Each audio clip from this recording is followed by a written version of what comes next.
Salut à tous, j'espère que vous allez bien, que vous passez une très belle journée. Je vous retrouve aujourd'hui sur la chaîne YouTube pour une nouvelle vidéo et aujourd'hui ça va être une vidéo un petit peu particulière.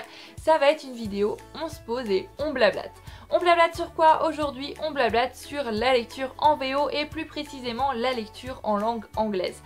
Voilà, je me remets à la lecture en VO. Je l'annonce aujourd'hui officiellement et j'en suis juste très heureuse, j'ai super hâte et voilà. Je suis pressée. Pourquoi est-ce que je me remets? Parce que vous pouvez avoir l'impression sur la chaîne que je ne lis qu'en français. Parce que c'est vrai que je vous présente jamais de livres en anglais. Je lisais en VO il y a déjà maintenant 3 ans de ça. Et finalement j'ai arrêté de lire en VO principalement avec mon entrée à la fac. Pour plusieurs raisons, déjà parce que en anglais j'avais pas le niveau d'anglais que j'ai aujourd'hui il y a 3 ans, donc je lisais vraiment beaucoup plus lentement, j'avais tendance à aller chercher des mots dans un dictionnaire, etc. Et donc ça ralentissait mon rythme, même si c'est pas le rythme qui est important ou quoi que ce soit, je tiens à le préciser.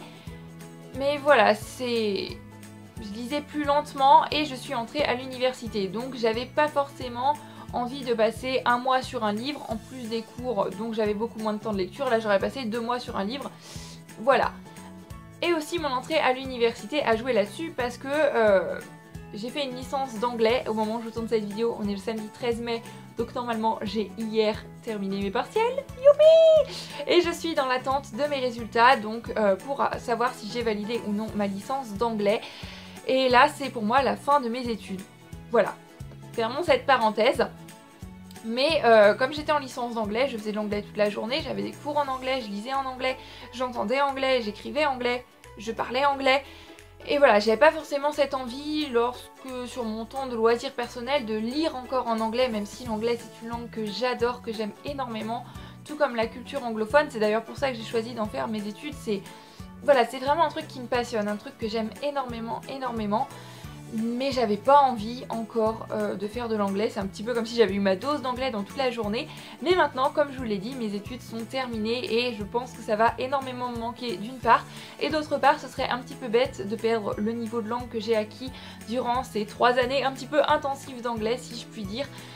Voilà, ce serait complètement stupide. Donc maintenant je regarde des films en VO, donc ce que je faisais déjà avant, les séries aussi avant. Mais je me remets aussi à lire en anglais et... voilà, comme je vous le disais, j'ai super hâte, ça me fait super plaisir, d'autant que des livres en VO, j'en avais, je les ai enlevés de ma bibliothèque pour vous les montrer, comme vous pouvez voir ici, ça fait un petit trou. Mais voilà, j'aime beaucoup l'anglais, mais j'aime aussi les livres en anglais. Voilà, petit détail superficiel, on va le dire, je trouve que les livres sont 1000 fois plus jolis, que ce soit les couvertures, que ce soit la manière dont ils sont faits, parce que pour ma part, je les achète en hardback, c'est-à-dire avec une couverture rigide, parce que je sais pas, je trouve ça plus solide, je trouve ça plus beau dans une bibliothèque. Le retour de Perrine superficielle est là, voilà, je pense que vous pouvez le voir. Mais voilà, retrouver ce moment de lecture en anglais, et bien moi ça me fait super plaisir. Donc aujourd'hui je tenais à faire cette vidéo pour vous annoncer ça, tout en vous rassurant pour ceux qui ne lisent pas en anglais.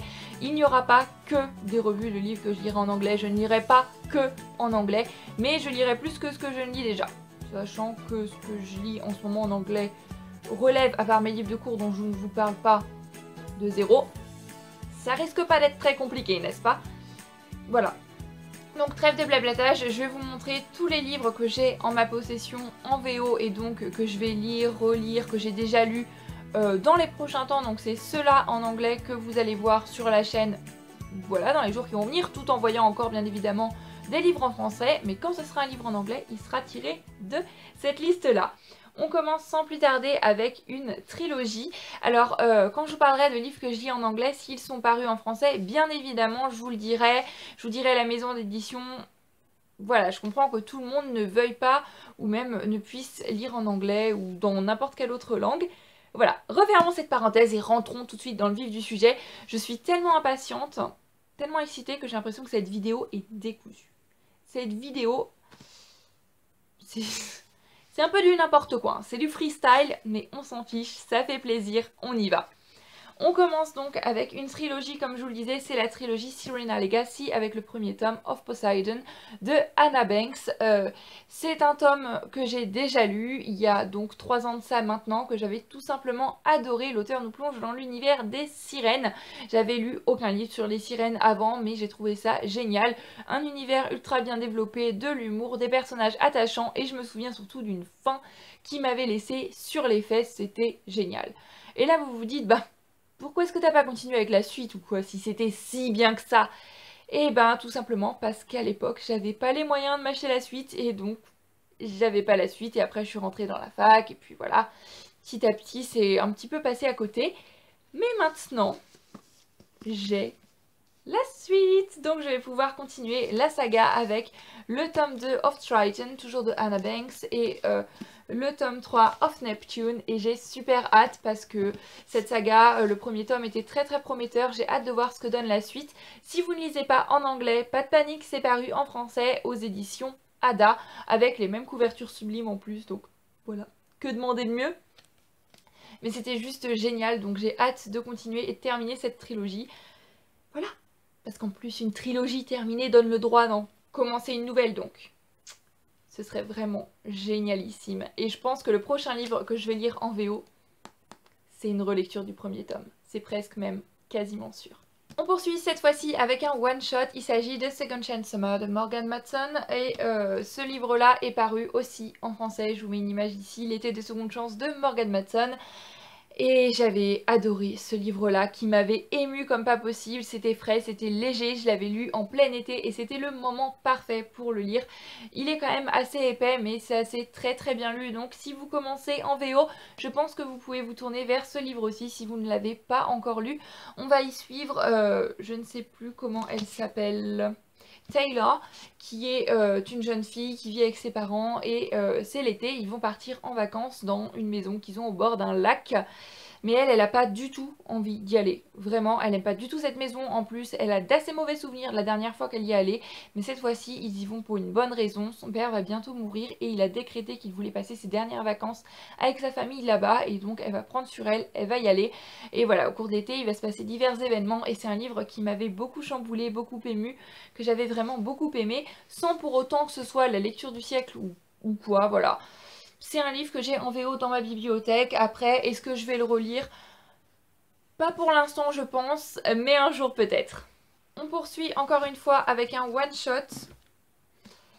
Il s'agit de The Last Letter from Your Lover de Jojo Moyes, qui est aussi paru en français. Je vous mets une image ici, La dernière lettre de son amant de Jojo Moyes, paru chez Milady.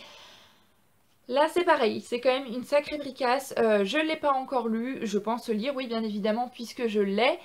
J'ai lu de Jojo Moyes Avant toi qui m'avait énormément ému, énormément chamboulé. J'ai Après toi aussi dans ma palle en français.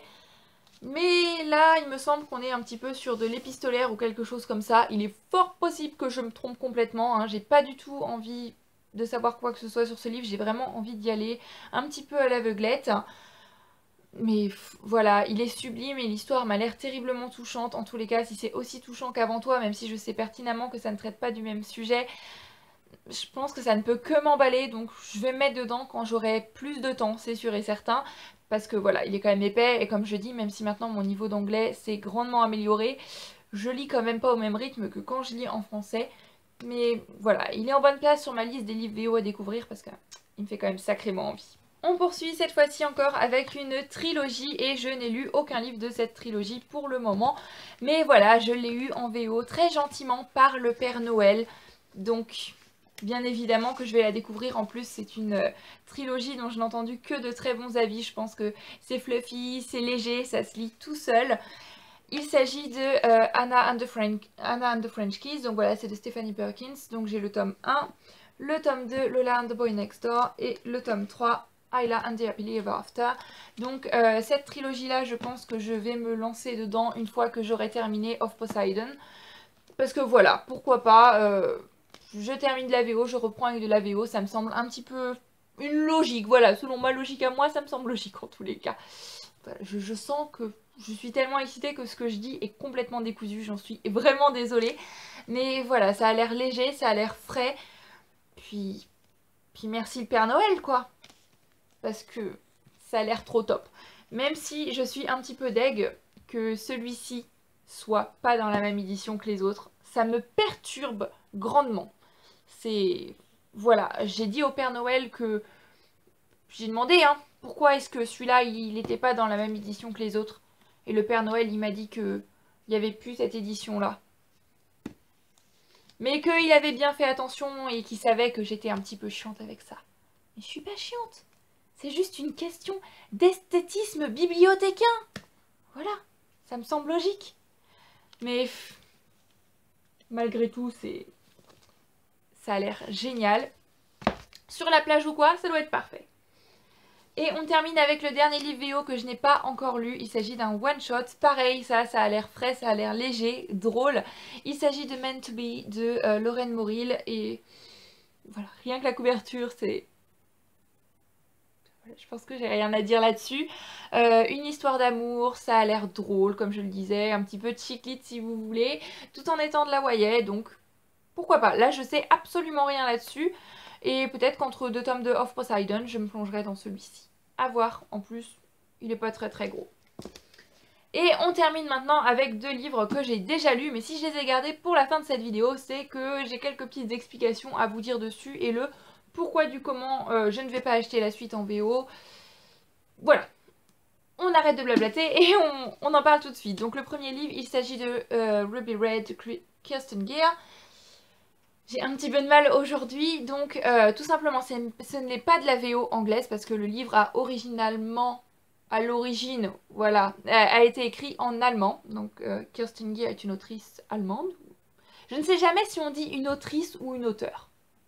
Voilà, si quelqu'un a la réponse à cette question existentielle, qui n'hésite pas à me laisser un commentaire parce que c'est une question qui me turlupine et me perturbe grandement en ce moment. Et les digressions aussi en ce moment, je n'arrête pas. Comme je le disais, ce livre à l'origine est un livre allemand.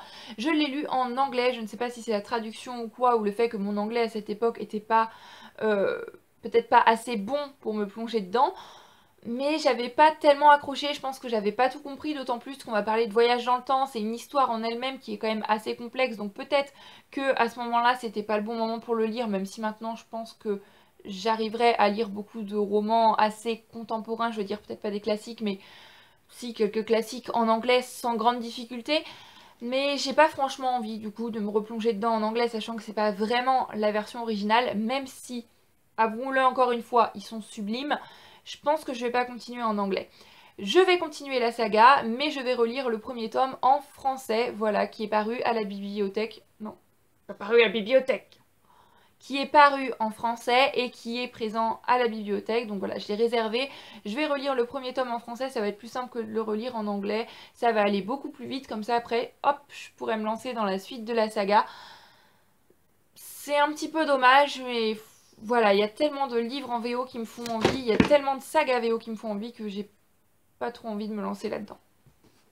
Et pour terminer, un petit peu pareil, il s'agit de la saga The Land of Stories, donc le tome 1 de Wishing Spell de Chris Colfer. Je l'ai lu aussi à ce moment-là, il y a 3 ans. Celui-ci, je l'avais trouvé assez abordable pour mon niveau de l'époque. J'avais vraiment beaucoup aimé, c'est de la réécriture de contes, c'est jeunesse, ça passe vraiment tout seul. En plus, ils sont très très beaux, mais là vous vous dites, mais pourquoi est-ce que tu continues pas alors? Qu'est-ce que tu nous racontes? Eh bien, tout simplement parce que j'ai pas adhéré à l'histoire au point de vouloir acheter la suite en VO et de continuer la saga en VO, sachant que pour l'instant il y a déjà un certain nombre de tomes sortis. Voilà, j'ai pas envie d'acheter des livres en VO pour acheter des livres en VO parce que ça fait joli et finalement je les lis en français. Je trouve ça un petit peu stupide. Donc voilà, j'ai testé.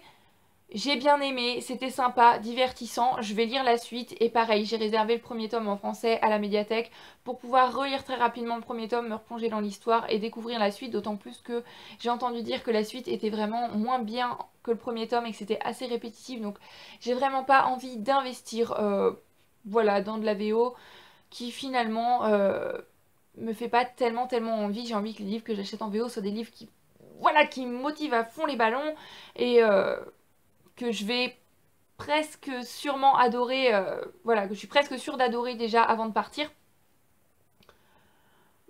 C'est un petit peu dommage, mais voilà, c'est sympa. J'espère retrouver ce côté sympa en français. En plus, à l'intérieur, vous avez je vais vous montrer rapidement. Une carte comme ça, donc du monde en fait, c'est vraiment, on retrouve les contes, c'est un super moment de lecture. Mais voilà, j'ai pas envie de me lancer dans toute la saga en VO parce que c'est de l'investissement. Je le trouverai dans une bibliothèque anglophone en VO, je pense que je continuerai à le lire en VO. Mais dans ma bibliothèque, il est qu'en français, donc bien, je le lirai en français. Voilà, c'en était tout pour cette vidéo, j'espère qu'elle vous aura plu et encore une fois je m'excuse pour le côté complètement décousu. Aujourd'hui je ne sais pas ce que j'ai, je pars dans un tas de digressions, j'ai envie de papoter mais je papote dans tous les sens, à droite, à gauche, en bas, en haut. Donc voilà, je m'excuse encore une fois, j'espère que cette vidéo vous aura plu, j'ai vraiment super hâte de me lancer dans la VO, mais vraiment je tenais à vous rassurer que voilà, je vous en parlerai, je vous dirai aussi quand je parlerai d'un livre en VO si j'ai trouvé ça abordable, pour quel type de lecteur en VO je le conseillerais, si vous êtes débutant, si vous avez un niveau intermédiaire ou un niveau peut-être un petit peu plus confirmé, mais ce sera pas le truc principal de la chaîne, il n'y aura pas que des livres en VO. Si vous aussi vous lisez des livres en VO, vous en avez lu, que vous avez adoré, si vous aussi vous lisez, vous avez lu des livres en VO, n'hésitez pas à me laisser un petit commentaire parce que je suis toujours preneuse à ce niveau-là. On n'a jamais assez d'idées lecture, n'est-ce pas? On a toujours envie de plus. Enfin bref, j'arrête cette vidéo blablatage tout de suite. Je vous fais à tous d'énormes bisous comme d'habitude. Je vous souhaite d'excellentes lectures, qu'elles soient en français, en anglais, en italien, en chinois, en polonais. Et je vous dis à très bientôt. Prenez grand soin de vous. Passez de très belles lectures. Bye bye!